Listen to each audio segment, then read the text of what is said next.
There's plenty to soak in here in Davos, but what are experts making of the world that we are living in? I've got Bob Bichek, CEO of Bain and Company, joining us right here on ET Now. Thanks very much for being with us.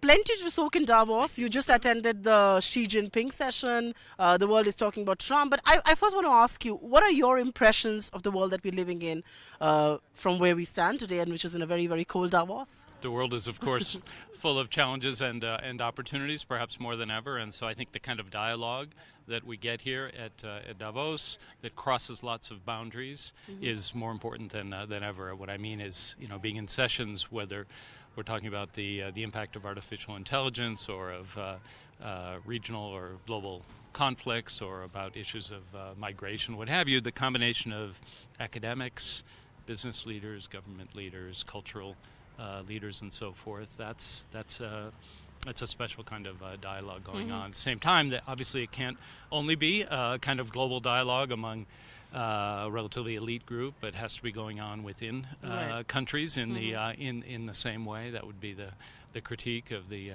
Davos session. But it's a very very special forum that I personally think we need more than ever. Indeed, and the dialogue needs to go out of those rooms onto countries and people at large. But I'm curious to know, you attended the Xi Jinping session, and many people believe it's a momentous Davos because the head of the state from China was here. What did you make of him, and what are your first impressions? Is this China opening up? Is this China staking claim to a vacuum, perhaps, that the world is going to watch? What did you make of Xi Jinping being here and opening Davos officially for us? Well, I personally think the most important thing is simply that President Xi is here in this important global forum. In addition, I heard the beginning of his remarks. I then left for our conversation, but I heard he was saying the right things about responsible global citizen given rising Chinese power, and then began to talk about domestic reforms that would create opportunities for economic growth. But again, I think the most important thing is simply that he's here. I think that decision actually began last spring. That's right. It's obviously interpreted in the current context as a kind of statement, given Prime Minister May's upcoming speech and Trump's election and so forth. I think that decision actually has been under discussion for some years, but that was actually made back in something like May. So just because you spoke about those two events, I can't but not ask you. This is a very different world order that we are seeing from the last time we were all here at Davos. Britain has decided to exit the European Union, and Donald Trump is now the president. How are corporates really coming up with this trend where globalization is on the retreat? What are companies telling you? What is it that they are doing different? Well, I think essentially our clients are, as always, in a search for opportunities for profitable growth. But that's in a context of a wide range of both opportunities, absolutely amazing opportunities, and really significant challenges, and maybe a little bit less stability than we've had in recent years, political stability, as you mentioned. So a lot of uncertainty. Our business, as just one example, has been thriving and essentially helping our clients wrestle with some of these things. So what do I mean? I think number one on the list is the ongoing impact of technology on every industry around the world, especially information technology, but not only information technology. It's pretty profound thing it's been going on since the 60s on the one hand, but it is accelerating. Right. I think that overwhelmingly number one.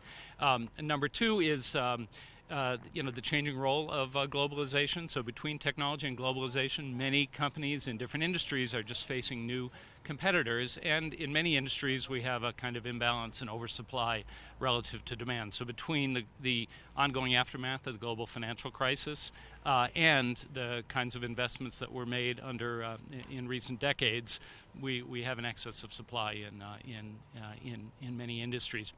Third, the accelerating pace of business or of all of our lives generally just means large organizations have to be able to somehow move as quickly as small organizations. And so the ability to, in some kind of agile way, to undergo a kind of transformation or aspects of a transformation in just much shorter periods of time is a really significant challenge in order to take advantage of these opportunities. So lots of challenges, lots of opportunities. Fundamentally, it's about the search for profitable growth. growth, but it's in an environment with some instability. I must ask you a question on India because Bain has huge exposure. You're a part of the India story.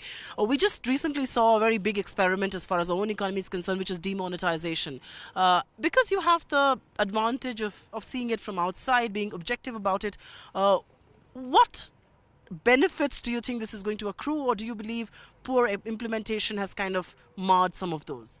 I'm very bullish on India generally, and of course we think on behalf of our clients about longer time frames, not even current election outcomes, but more secular, longer-term trends. When I was very bullish on India in an interview with the Print ET, maybe back in 2012, you sort of took me to task for being too positive relative to China, but I feel vindicated by the current momentum in India. Your question about the demonetization, so-called. Look, I think in the short term, pretty significant pain, as it obviously has the risk of significantly shrinking the monetary supply toward some good goals. I think longer term, though, while it might cost our people think 50, 100 basis points, something like that in short-term growth, longer term, I think I'm positive because the benefits in creating a digital payments infrastructure or of getting the so-called unbanked people into the banking system and what that could facilitate in terms of an efficient, smoothly running economy. I think those benefits are likely to emerge, would be my guess. Whether it succeeds in broadening the tax base or in reducing corruption, we'll see. I think those are very important objectives, but the jury's, those things tend to be very creative in finding ways around. But are your clients going back to the drawing book? Are they going back to the drawing board and essentially reviewing their strategy, essentially reviewing their business models because of demonetization? A, because of the crunch in money supply, and B, also because it's going to be far more digital, it's going to be far more cashless. I think those contemplations were going on anyway. And so every one of our clients that I can think of in India, as in many other countries, but particularly in India, is absolutely taking for granted a move to a much more digital and, as part of that, cashless economy. I don't think it's a fundamental rethink as a result of this demonetization at all. That's viewed as more of a short-term pain.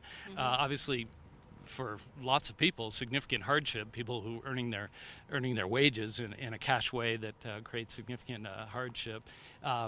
But I think people view that as a short-term pain. It is amazing in the world's largest democracy that something like that can be pulled off without significant popular protests, and I admire.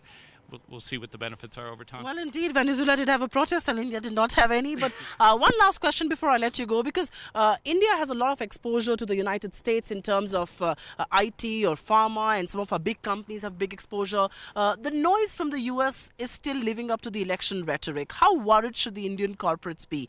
Do you believe that policymakers in the United States are going to be far more pragmatic now that they will occupy Oval Office? Or do you believe that the rhetoric will perhaps continue for a while and businesses will have to live with this new normal? My guess would be that the deep economic ties between India and a very large export market of the United States will continue to deepen, and that policy at the federal level will not significantly change that. I don't know. Obviously, what has happened with the U.S. election is a very significant, what I'd call, new political coalition. Obviously, it's very significant, just as Obama's election demonstrated a different kind of political coalition. So that's clearly meaningful. What it means in terms of our significantly fragmented, fractured media landscape, I think that's pretty material. We're still trying to sort out what that means. What it means in terms of policy, I don't think we have much to go on yet of what will emerge, but I would expect deepening economic ties between India and the U.S.